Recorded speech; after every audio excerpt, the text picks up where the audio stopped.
నమస్తే, welcome to Telugu రాజ్యం. రెండు తెలుగు రాష్ట్రాల్లో సంచలనం సృష్టించిన శ్రీకాళహస్తి జనసేన ఇన్ఛార్జ్ వినుత కోట డ్రైవర్ హత్య ఇప్పుడు రెండు తెలుగు రాష్ట్రాల్లో సంచలనంగా మారిన పరిస్థితి. సో అసలు ఎందుకు ఏమైంది, ఆమెను చంపారని చెప్పేసి చెన్నై పోలీసులు డిక్లేర్ చేశారు. కోర్టు కూడా రిమాండ్ తరలించిన పరిస్థితి. సో ఇదే అంశం మీద మనతో మాట్లాడడానికి అడ్వకేట్ బాలాగా ఉన్నారు. వారితో మాట్లాడే ప్రయత్నం చేద్దాం. నమస్తే అండి. నమస్తే. ఎట్లా చూస్తారండి శ్రీకాళహస్తి జనసేన ఇన్ఛార్జ్ వినుత కోట డ్రైవర్ హత్య అనేది ఎట్లా చూస్తారు? అసలు ఏం మిస్టరీ, ఏం జరిగింది, ఎందుకు చంపారు అంటే ఏం చెప్తారు సార్? అంటే ఇక్కడ రాష్ట్రంలో ఎలా ఉన్నాయంటే తడిగుడ్డ పెట్టి గొంతు కోయడంలో ఇప్పుడు ప్రస్తుత కూటమి ప్రభుత్వము ఇప్పటి నుంచి కాదండి 1990s నుంచి కూడా వీళ్ళకి వెన్నతో పెట్టిన విద్య. నేను ఎందుకు అంటున్నానంటే చంద్రబాబు నాయుడు గారి యొక్క కాండక్ట్ ఆఫ్ హిస్టరీ తీసుకున్నా, అది నేను చెప్పేది కాదు, ఆయన యాక్ట్ ఏదైతే ఉందో ప్రీవియస్గా గత 3 టర్మ్స్ ఆయన సీఎంగా చేసినప్పుడు కావచ్చు, ఆయన కూటమి కట్టినప్పుడు కావచ్చు, ఆయనతో పాటు సైల్ అయ్యే మనుషులు ఎలాంటి వాళ్ళు అవుతారు, ఎలాంటి ఐడియాలజీ వాళ్ళు అవుతారు అన్నదానికి ఇది ఒక ప్రత్యేక నిదర్శనం అనుకోవచ్చు. ఎందుకు నిదర్శనం అని నేను చెప్తున్నానంటే, ఎందుకు ఆ టాపిక్ కూడా తీసుకురావాల్సి వచ్చిందంటే, పైకి చెప్పేది ఒకటి, వీళ్ళు లోపల చేసేది ఒకటి. It's very dangerous. మనిషి డైరెక్ట్గా కొడితే మీకు జస్ట్ మహా అయితే బాడీకి దెబ్బ తగులుతుంది, అంతవరకే. కానీ వీళ్ళు కొట్టే దెబ్బలు మీ మనసుకి తగులుతుంది, మీ బతుకుకి తగులుతుంది, మీ భవిష్యత్తుకు తగులుతుంది, మీ పిల్లల భవిష్యత్తుకు కూడా తగులుతుంది. అంటే తరతరాలు మిమ్మల్ని నాశనం చేయడానికి కొట్టే ఆలోచన విధానాలు వీళ్ళవి.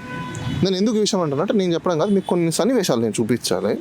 అంటే ప్రజలు కూడా ఇప్పుడు ఊరికే ఏదో చెప్పేస్తున్నాడని కాకుండా నేను మీకు చూపిస్తాను. ఫస్ట్ ఈమె జనసేనకు సంబంధించిన ఇప్పుడు మీరు చెప్పే ఇప్పుడు ఈ అమ్మాయి గతంలో ఆ అమ్మాయి చెప్పిన మాటలు ఏంటి? శుద్ధపూస మాటలు. ఈ శుద్ధపూస మాటలు చెప్పిన ఈరోజు చేసిన పని ఏంటి? ఒక మనిషిని చంపేసింది. అంటే వీళ్ళు పైకి చెప్పేది చూపించేది అంతా శుద్ధ అబద్ధము. ఇప్పుడు ఇప్పుడు చంద్రబాబు నాయుడు గారు కూడా అక్కడ ఏమంటారు? పవన్ కళ్యాణ్ చెప్పిన మాటలు ఏంటి? క్రిమినలైజేషన్ ఆఫ్ పాలిటిక్స్ అన్నారు. నేర చరిత్ర లేని రాజకీయాలు కాదన్నాడు. అంటే ఈయన పైనకి ఎందుకు చెప్పాడు అంటే, ఈయన దగ్గర ఉన్న సైన్యం మొత్తం అదే. ఈయన దగ్గర ఉన్న సైన్యం ఎవరు? పైకి కనిపించకుండా అది తమిళనాడులో దొరికిపోయింది కాబట్టి సరిపోయింది. అదే ఒకవేళ ఆంధ్రప్రదేశ్ అంటే ఈ ఇష్యూ బయటకు కూడా రాదు, కప్పి పుట్టించేసాలు. ఇది ఒకటే. ఇంకోటి చూపిస్తాను మీకు.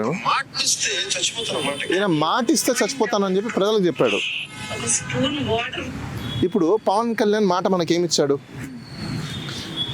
అరాచక పాలన ఉండదు, నేను ముందుంటాను, నేను ప్రజలతో మమేకమవుతాను, నేను ప్రజల దగ్గరికి వెళ్తాను, నేను ప్రజలతో మాట్లాడతాను, నేను ప్రజలకి కావాల్సినవన్నీ గవర్నెన్స్ చేస్తానని చెప్పేసి ప్రజలు సూటిగా ప్రశ్నిస్తున్నారు. మిస్టర్ పవన్ కళ్యాణ్ ఏమని ప్రశ్నిస్తున్నారంటే, వేర్ ఆర్ యూ?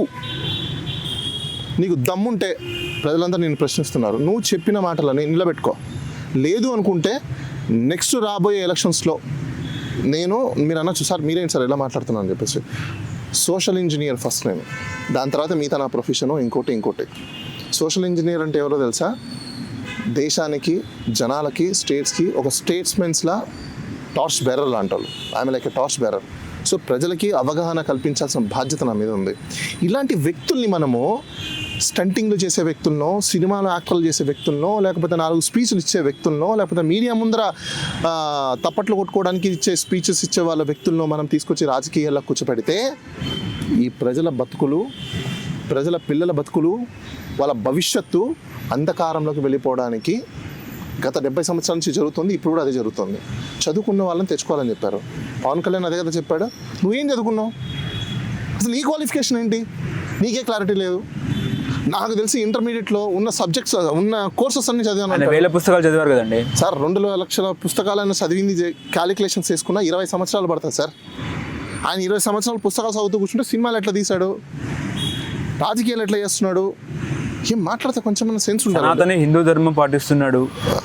నేను అక్కడికి కూడా వస్తాను. ఇప్పుడు ఇది ఒకటి అయిపోయిందా, నేను మీకు ఇంకోటి చూపిస్తాను. నేను ఎందుకు నేను చూపించాలనుకుంటున్నానంటే, బట్ ఈ వ్యక్తుల యొక్క ఇదిగోండి, అంటే ప్రీవియస్ కూటమి కానప్పుడు వీళ్ళు చెప్పిన మాటలు ఏంటి?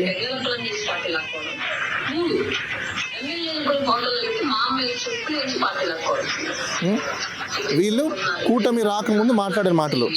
ఇప్పుడు అతను దొంగనాయాలు, లేకపోతే అతను వెన్నుపోటుదారుడు, లేకపోతే అతను ఇంకోటి మీరే అన్నారబ్బా, రైట్ అనినప్పుడు నేనేమంటానంటే అతను మంచివాడు కాదు అని చెప్పినప్పుడు మీరు ఎట్లా పోయి అతనితో కలిసారు? నా క్వశ్చన్ అది. ఇప్పుడు నేనేమంటానంటే నువ్వు మంచోడు కాదు, Nandu is not a good person, or Bala is not a good person. Good person కానప్పుడు నువ్వు ఎట్లా సైల్ అవుతున్నావు? గుడ్ పర్సన్ కానప్పుడు నువ్వు గుడ్ పర్సన్ అని చెప్పేసి ఎలా కాంటాక్ట్ ఇస్తున్నావు? అంటే ఇప్పుడు నీ మాటలు నువ్వు ఫస్ట్ చెప్పింది తప్పని ప్రజల దగ్గర ఒప్పుకో. ఎస్, నేను అప్పుడు తప్పు చేశాను, అప్పుడు నేను తప్పుగా మాట్లాడాను, లేదు ఇప్పుడు నేను చెప్పింది కరెక్ట్ అని చెప్పి ఒప్పుకో. ప్రజల్ని మభ్యపెట్టి మోసం చేసి ఇంత దగా చేయడం వల్ల మీకు వచ్చేదేంటి? రాజకీయ సీటు.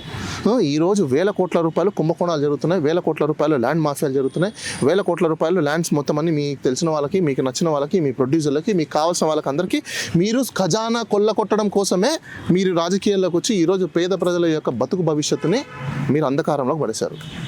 రీసెంట్గా ఎన్నో స్కీమ్స్ బయటికి తీసుకురావాల్సింది స్కీమ్స్ రాకుండా పోయాయి. ఎందుకు? మీరు ఏం చెప్పారు? మాకు అన్నీ తెలుసు, మేము జగన్మోహన్ రెడ్డి లేకపోతే వైఎస్ఆర్సీపీ పార్టీ చాలా అన్యాయం చేసింది కాబట్టి మేము రావాలనుకుంటున్నాం అన్నారు. ఎస్, అబ్సల్యూట్లీగా జనాలు మిమ్మల్ని, మీరు వాళ్ళు అది చేశారు కాబట్టి జనాలు నమ్మారు, మీరు వాళ్ళని నమ్మించారు, మిమ్మల్ని ఓట్లేశారు. మీరు వచ్చిన తర్వాత మీరు ఏం చేయాలి? మీ పని ఏంటి అసలుకి? మీరు గత ప్రభుత్వంలో చేయలేని తప్పుల్ని మాకు చెప్పామా? మాకు అవసరమా?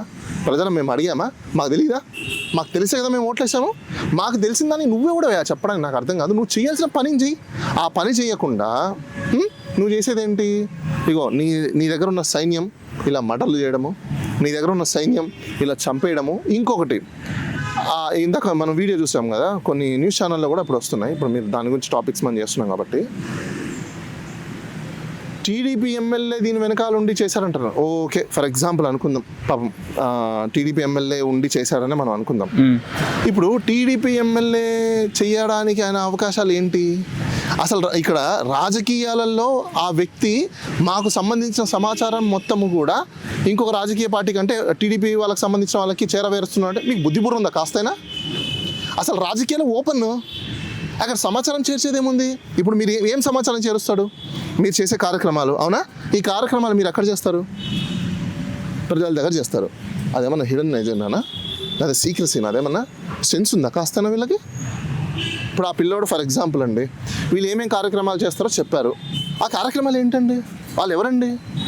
పొలిటీషియన్సే కదా, పొలిటికల్ పార్టీకి సంబంధించిన వాళ్ళే కదా. అక్కడ కూడా ఎమ్మెల్యేకి కదా వచ్చేది. ఏముంటుంది మహా అంటే మీరు గూడు పుటానీలు చేస్తున్నారా? స్కామ్లు ఏమైనా చేస్తున్నారా? క్రైమ్ ఏమైనా చేస్తున్నారా? చేస్తుంటే మీకు ఇలాంటి భయాలు వస్తాయి, ఇలా మనుషులు చంపేస్తారు. సో దీన్ని బట్టి మనకి ఏమర్థమవుతుందంటే జనసేన పార్టీ ఆర్ కూటమి ప్రభుత్వంలో స్కీముల్లో నుంచి వచ్చే స్కాములు, ఆ స్కాములు ఎక్కడైనా బయట పెడితే జనాలు ఇలా చంపడానికి రెడీ అవుతున్నారు. ప్రజలందరూ గమనించాలి, వీళ్ళ కార్యకర్తలు కూడా గమనించాలి. వాళ్ళని సస్పెండ్ చేశారు కదా వినీత గారిని. సరే, ఇప్పుడు నాకు ఒక విషయం చెప్పండి. గత గవర్నమెంట్లో కూడా ఇలాంటిది జరిగితే పవన్ కళ్యాణ్ ఏం ఊగిపోయాడు? అనంతబాబు ఎగ్జాంపుల్లో సస్పెండ్ చేస్తే సరిపోయిద్ది అన్నారు. సస్పెండ్ చేయక ఏం చేస్తారు? నీకు అసలు నీకు లా తెలుసా? కొంచెమైనా సస్పెండే చేస్తారు పొలిటికల్ పార్టీలు, అంతకుమించి ఏం చేయలేరు. ఊరైతే నువ్వు తీలేవుగా, ఇప్పుడు నువ్వు తీయగలుగుతావా? నీకు straight question mister Pawan Kalyan. చట్టం ఉంది కదా సార్, దట్స్ వాట్ నేను అదే అంటున్నా. ఈ బేసిక్ చట్టాలు తెలియని వ్యక్తిని మనం డిప్యూటీ సీఎంగా ఎలా ఎన్నుకున్నాం? నేను అదే అంటున్నా. చట్టం బేసిక్ తెలియని ఒక డిప్యూటీ చీఫ్ మినిస్టర్ మనం ఎన్నుకోవాల్సిన పరిస్థితి, మన దౌర్భాగ్యం మనకు ఎందుకు పట్టింది? అలాంటి పరిస్థితులకు మనం వచ్చామా? సో ఇలాంటి అరాచకమైన రాజకీయాలు ఈ 4 ఏళ్లలో, ఇంకా రాబోయే 4 ఏళ్లలో మనం చాలా చూడాల్సిన పరిస్థితి వస్తుంది. ఓకే, అంటే వాళ్ళ మధ్య ఇప్పుడు ఎవరైతే శ్రీనివాస్ ఉన్నారో అలాగే వినీత గారి మధ్య ఏదో సంబంధం ఉన్నట్టు కూడా చర్చలు వస్తున్నాయి. ఒకటండి, వాళ్ళిద్దరి మధ్యలో ఏమున్నాయి ఏం లేవు అన్నది మనకి, అది వాళ్ళ personal issues. End of the day crime అనేది జరిగిందా లేదా, ఒక మనిషిని చంపారా లేదా అన్నదే మనకి ఇంపార్టెంట్, రైట్? ఒక మనిషిని చంపారు అన్నప్పుడు వాళ్ళని మనం ఏ నేచర్లో చూడాలి? ఇప్పుడు వాళ్ళు మాట్లాడిన మాటలు ఏంటి? ఒకప్పుడు మేము ప్రజల కోసమే వస్తున్నాం, మేము ప్రజల కోసమే పోరాడుతున్నాం అని చెప్పేసి అని వాళ్ళిద్దరు దంపతులు చెప్పారు. సో దీన్ని బట్టి చూస్తే ఏంటంటే ప్రజలందరూ గమనించాల్సింది, ఇలాంటి శుద్ధపూస మాటలు చెప్పే ఎవరైనా కూడా వాళ్ళ మాటలు ఎవరిని మనం నమ్మకూడదు. ఇప్పుడు జనసేన పార్టీ కావచ్చు, కూటమిలో మాట్లాడే తేనెతీగ లాంటి తీయనైన మాటలు మాట్లాడే ఎవరి మాటలు కూడా మనం నమ్మాల్సిన అవసరం అయితే లేదు. ఎందుకంటే కాంటాక్ట్ కనపడిపోతుంది కదా. అక్కడ పవన్ కళ్యాణ్ ఏం చెప్పాడు? ఎలక్షన్స్ రాకముందు అన్నీ నేనే, సర్వస్వం నేనే అన్నాడు. ఎలక్షన్స్ అయిపోయిన తర్వాత ఏమంటున్నాడు? ఎవరికి దిక్కు కూడా లేడు. ఆఖరికి వాళ్ళ ఎమ్మెల్యేలకు కానీ, వాళ్ళ కార్యకర్తలకు కానీ, వాళ్ళ నియోజకవర్గం ఇన్ఛార్జీలకు కానీ అపాయింట్మెంట్ కూడా ఇవ్వట్లేదు. టీడీపీ పార్టీ వాళ్ళు ఏం చేసినా కూడా చూస్తూ ఊరుకున్నారని చెప్పి వాళ్ళ మీదనే నేను చెప్పడం కాదు, వాళ్ళు చెప్పిన ఏదైనా వాళ్ళ ప్రాబ్లమ్సే వాళ్ళు వెలవుచ్చుకుంటున్నారు. సో దీన్ని బట్టి ఏంటి, పవన్ కళ్యాణే మాట మీద నిలబడినప్పుడు వాళ్ళ కార్యకర్తలు నిలబడతారా, వాళ్ళ క్యాడర్ నిలబడుతుందా? డెఫినెట్లీ నిలబడదు. ఇంకా అలాంటి క్రెడిబుల్ లేని నాయకుల్ని మనం ఎంచుకొని సినిమాలో స్టంటింగ్ లాగా మాట్లాడే మాటల్ని నాయకుల్ని మనం తెచ్చిపెట్టుకుంటే పరిస్థితి ఏంటి?